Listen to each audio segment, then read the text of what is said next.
I grew up in the air conditioning business. My father's business started in 1934 in Kentucky. We put our first geothermal unit in 1979. When I left the family business and wanted to go and try my hand in the corporate side, I was able to be a geothermal distributor.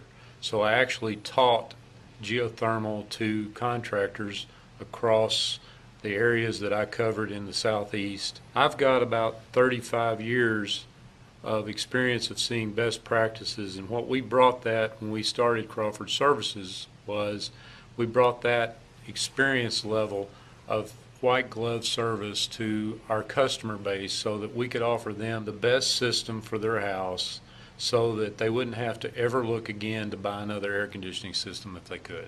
Well, I think everybody needs to embrace green technology. If you're using the most efficient equipment there is out there, it's saving our trees, it's saving our water and resources. This is all closed loop that we're putting in most of the time, so it's recirculating the same water all the time. We interviewed a lot of drillers, and we're very pleased with the ones that we have today that work for us, and they know the standards that we're looking toward. A lot of our rigs are low-bodied rigs so that they can go under the trees. We can drill without disrupting the roots. If you're doing an extensive remodel or you're doing new construction, we have the advantage of doing radiant floor heat with geothermal, which is even a more efficient way of heating, and it's a lot more comfortable in your house.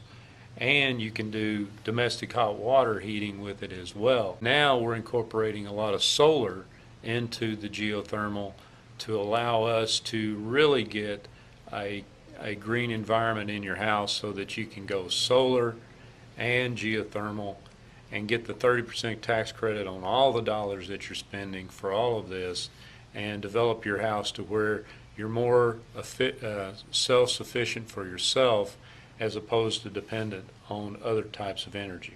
We know that we're facing rising utility costs. I think this is a great opportunity for you to look at, especially if you're going to finance it in a retrofit situation, the savings that you would get with this, plus the longevity. Instead of 7-10 years in Texas replacing that air conditioning system again, you get 25-30 years out of this equipment. It makes sense to do geothermal.